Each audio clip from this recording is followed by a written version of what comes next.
할렐루야. 귀하고 복된 새벽, 이 시간에 하나님 전으로 나오신 여러분을 환영하고 축복합니다.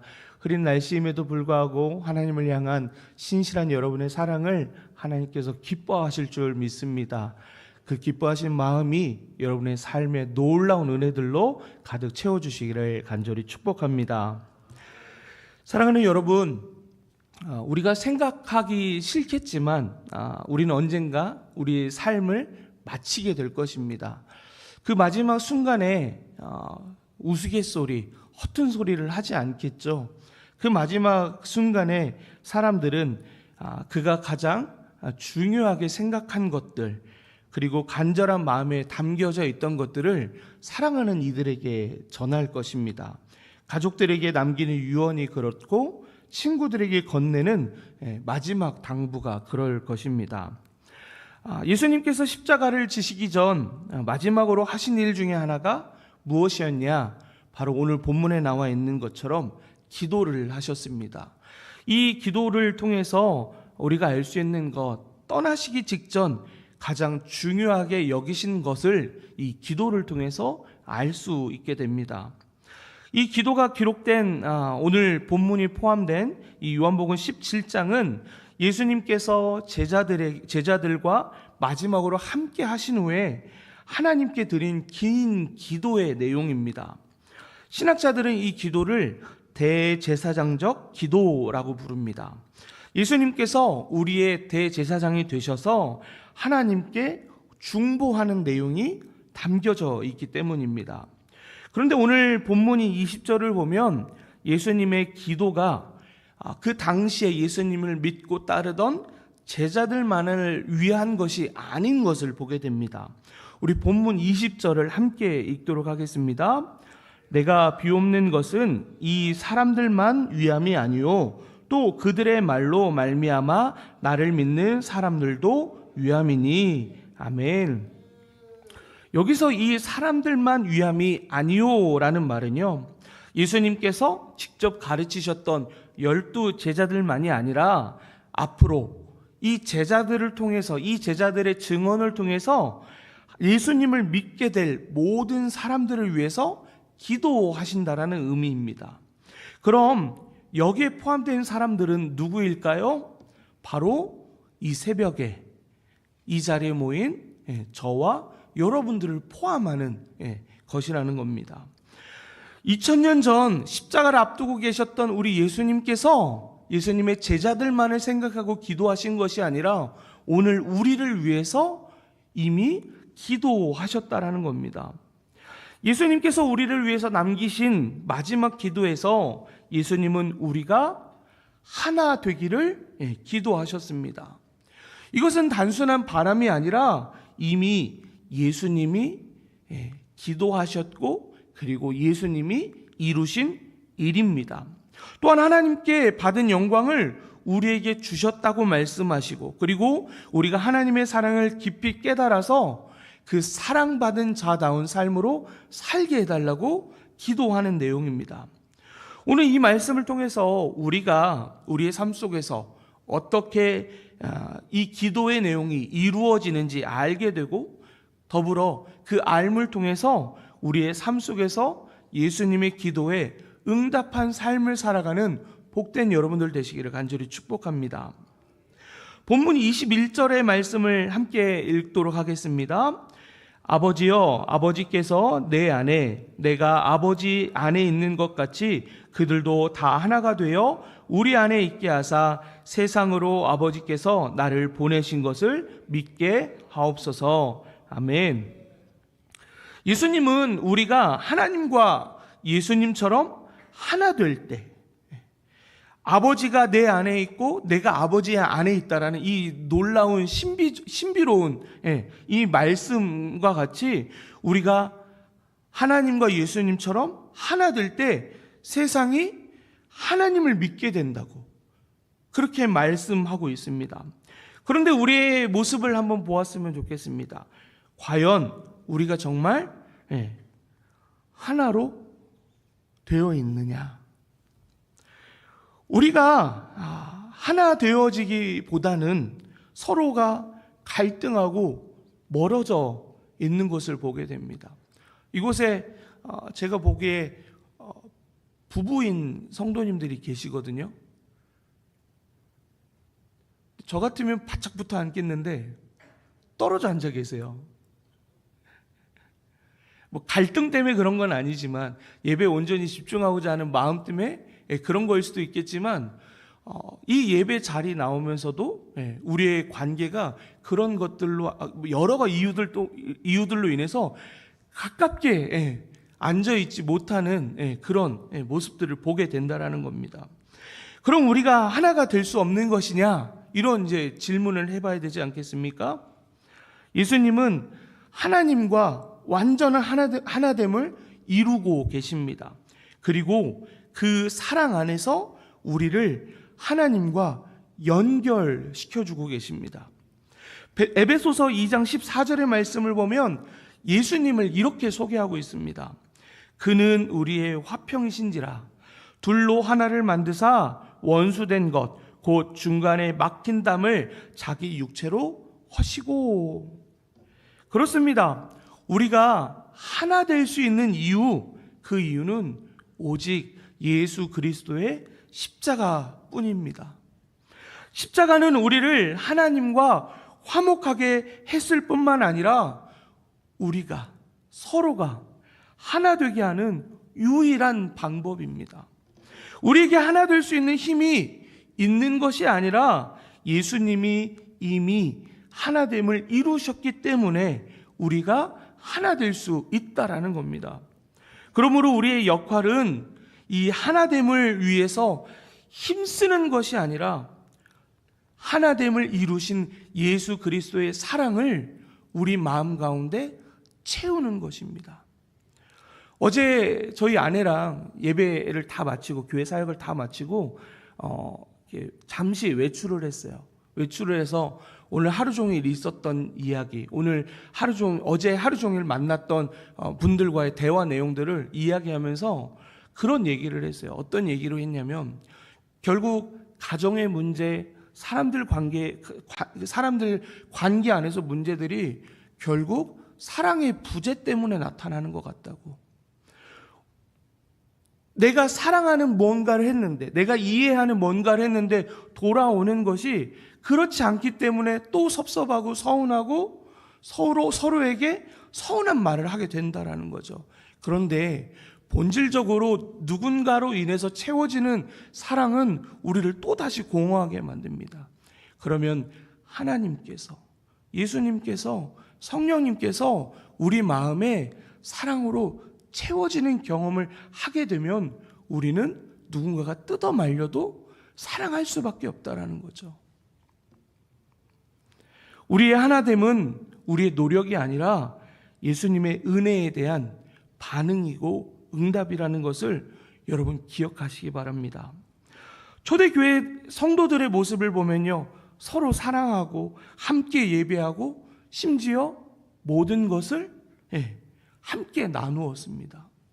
그 결과 세상은 하나님의 사랑을 보았습니다. 그리고 예수를 믿게 되는 결과를 가지고 왔습니다. 오늘날도 마찬가지입니다. 우리가 예수님의 은혜를 바라보며 하나가 될 때 세상은 우리를 통해 하나님을 보게 될 것입니다. 사랑하는 여러분, 오늘 이 하루 나를 받아주신 그 예수님의 은혜를 기억하며 그 사랑 안에서 다른 사람을 품어 예수님의 기도를 이루시는 복된 인생들 되시기를 간절히 축복합니다. 본문 22절의 말씀을 이어서 함께 읽겠습니다. 내게 주신 영광을 내가 그들에게 주었사오니 이는 우리가 하나가 된 것 같이 그들도 하나가 되게 하려 함이니이다. 아멘. 예수님께서는 하나님께 받은 영광을 우리에게 주셨다라고 기도하고 있습니다. 이것은 우리가 하나님의 영광 안으로 초대받은 존재라는 의미입니다. 성경에서 영광은 무엇을 의미하냐면 돈, 성공, 명예 이런 걸 통해서 얻는 영광이 아니고요, 하나님의 임재, 하나님이 계시기 때문에 그것을 통해서 발생되는 거룩함, 이것을 영광이라고 얘기합니다. 다시 설명드리면 영광은 하나님의 임재이고 거룩함이다라는 겁니다. 모세가 시내산에 올라가서 하나님을 대면하고 돌판 2개를 가지고 내려오는 장면을 보게 됩니다. 그런데 이 모세의 모습을 볼 때 사람들이 그의 모습에서 빛이 나서 하나님의 영광 때문에 빛이 나서 보지 못했다라는 장면을 보거든요. 이 영광에 대한 구체적인 장면이 될 수 있는 게 바로 이것입니다. 하나님의 임재와 거룩함을 나타내는 장면이 하나님과 대면하여서 말씀을 나누고 그렇게 돌아오는 모세의 모습에서 빛이 나는 모습이 곧 영광의 모습이라는 겁니다. 하나님의 영광은 세상의 기준에 따라서 내가 얼마나 거룩한가, 얼마나 교회 안에서 헌신된 삶을 살았느냐, 이것으로 나타나는 것이 아닙니다. 하나님을 만나지 않고 하나님을 마음에 품지 않고도 거룩한 척 할 수 있고요, 열심을 낼 수 있거든요. 세상에서도 성실한 분들 계시잖아요. 그런 분들이 교회 안에서도 여전히 성실한 신앙생활을 할 수 있습니다. 그런데 그것과 상관없이 하나님을 만났고 하나님이 내 안에 계시고 그로 인해서 내 안에 계신 하나님께서 나로 하여금 거룩한 삶으로 바꿔가는 것, 그것이 바로 영광이라는 겁니다. 하나님의 영광은 예수님께서 우리에게 이미 주신 것이라는 것을 우리는 기억해야 합니다.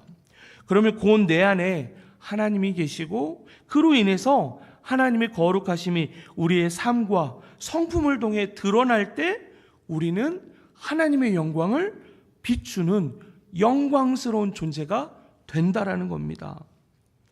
예수님은 본문 24절 하반절에서 내게 주신 나의 영광을 그들로 보게 하시기를 원하옵나이다 라고 기도합니다. 이것은 무엇이냐면요, 우리가 하나님의 임재가 있고, 임재가 있으면 우리에게 거룩함이 나타난다고 하는데, 옆에 계신 분들 보면 하나님의 영광이 없는 분들 같을 때가 있어요. 하나님의 영광을 가리우는 분들 같을 때가 있거든요. 왜 그러냐면 우리가 사는 이곳이 온전하지 않기 때문이에요. 여전히 죄로 인해 있고 그 죄를 우리가 바라보고 죄의 소리들을 듣고 그러다 보면 우리가 다시금 하나님의 임재를 떠나보내는, 하나님의 거룩함을 잃어버리는 삶을 살아가기 때문이라는 거죠. 그런데 방금 읽어드렸던 그 기도의 내용을 보면 우리가 장차 하나님 나라에서 그분의 영광을 직접 보게 되게 해달라고 기도하는 내용입니다. 곧 이 땅에서는 하나님의 영광을 부분적으로 경험합니다. 일시적으로 경험하고 순간적으로 경험하고 온전치 않게 경험해서 우리 안에 미숙한, 혹 때로는 서로에게 실망을 주고 상처를 주는 모습들을 가지고 살아갈 수 있다는 겁니다. 하지만 하늘에서는, 하나님 나라에서는 완전한 영광을 보게 된다는 겁니다. 그래서 그곳에서는 상처도 주지 않고 아픔을 주지도 않고 슬픔을 주지도 않고 온전히 하나님의 영광을 드러내는 거룩한 존재들로 살아간다라는 거죠. 그러면 오늘 우리가 서로에게 상처를 주고 미숙한 모습들, 하나 될 수 없는, 결코 저 인간하고는 내가 하나가 될 수 없게 한다라고 생각되어지는 그분을, 그 누군가를 품어줄 수 있는 이유가 우리에게 생긴다라는 거죠.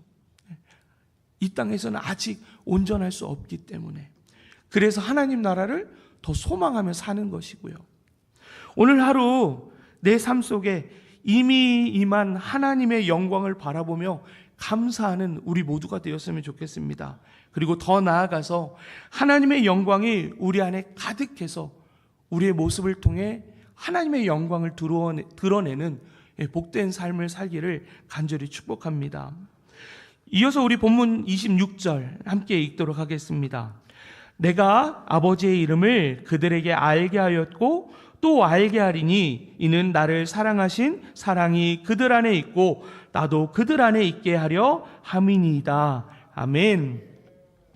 예수님의 기도의 마지막은 무엇이냐면요, 사랑입니다. 그만큼 하나님과 우리의 관계, 그리고 성도들 간의 관계에 중요한 것이 사랑이다라고 말씀하시는 겁니다. 그럼 우리에게 하나님의 사랑이 먼저일까요? 아니면 하나님의 사랑을 받는 것이 먼저일까요? 하나님을 사랑하는 게 먼저일까요? 하나님의 사랑을 받는 것이 먼저일까요? 어려운 질문인가요? 네, 제가 이 질문에 대한 답을 요한일서 4장 19절의 말씀으로 여러분에게 드릴게요. 요한일서 4장 19절의 말씀에 이렇게 말합니다. 우리가 사랑함은 그가 먼저 우리를 사랑하셨음이라. 아멘. 우리가 사랑할 수 있는 건요, 우리 안에는 사랑이 없어요. 하나님이 우리 안에 사랑을 주셔야만 사랑할 수 있습니다. 제가 하나님 앞에 아내를 놓고 기도하는 기도의 제목이 있어요. 뭐냐면, 하나님이 제 아내를 사랑하게 하셨죠. 그러면 죽는 날까지 아내를 사랑할 수 있도록 사랑의 마음을 주세요. 죽는 날까지만이 아니라 죽어서도 영원히 제 아내만을 사랑하는 남편이 되게 해주세요. 이렇게 기도하거든요. 그랬더니 어떤 일이 저에게 일어나는 줄 아세요? 제가 일을 마치고 집에 가면 늘 이렇게 공주님처럼 집에 아내가 있지 않잖아요. 때로는 하루 종일 아이들이랑 힘겹게 있다가 지쳐서 쓰러져 자는 모습, 치마가 막 여기까지 들추어져 있고, 때로는 뭐 말도 안 되는 모습으로 있을 때가 있거든요. 근데 그 모습을 보면 에휴 저러고 있다 이렇지 않고요. 하루 종일 고생한 모습들이 다 보이는 거예요. 그러면 그냥 안아주는 거예요. 머리 한번 쓰다듬어 주고. 근데 그게 제 의지와 제 결단, 제가 그렇게 보려고 해서 그렇게 된다고 저는 생각하지 않아요. 제 기도 가운데, 사랑이 없는 제 마음 가운데 하나님께서 그 마음을 주시기 때문에 편함없이 제 아내가 너무나 사랑스러운 거예요. 우리가 하나님을 사랑하기 전에 하나님이 우리를 먼저 사랑해 주셨어요. 그러므로 우리가 사랑할 수 있는 것, 우리 안에 사랑이 있을 때 그 사랑에 대한 반응이 바로 사랑하는 삶이 될 수 있다는 겁니다. 하나님은 우리를 말로만 사랑하셨을까요? 아니요. 예수님을 보내주심으로 그 사랑을 확증하셨습니다. 우리가 하나님을 찾기 전에 하나님이 우리를 먼저 찾아와 주셨습니다. 우리가 하나님을 사랑하기 전에 하나님은 우리를 먼저 사랑하셨습니다. 우리가 그 사랑 안에 머물러야, 나를 향한 사랑을 계속 찾고 구해야만 우리를 위해서 마지막에 저들 안에 하나님의 사랑이 있게 해달라고 기도하신 것처럼 내 안에 내가 사랑하는 내 자녀들, 내 남편, 내 형제 자매들, 사랑하는 성도들, 그들의 삶에 하나님의 사랑이 있게 해달라고 기도할 때 내 안에 사랑이 채워지고 우리 안에, 내가 아는 모든 관계 안에 사랑이 채워져서 하나님이 그토록, 예수님이 그토록 기도하신 하나된 삶을 온전히 이룰 수 있다는 겁니다. 여러분, 오늘 이 하루 쉬는 날이기 때문에 집에 가면 더 오랜 시간 왼수들이랑 같이 있을 수 있고 나를 속 터지게 하는 누군가와 같이 있을 수 있거든요. 그런데 오늘 여러분 마음 가운데 이 새벽에 가득 채워주신 하나님의 사랑 때문에 온전히 사랑만 하다가 하루를 마치는 복된 하루가 되시기를 간절히 축복합니다.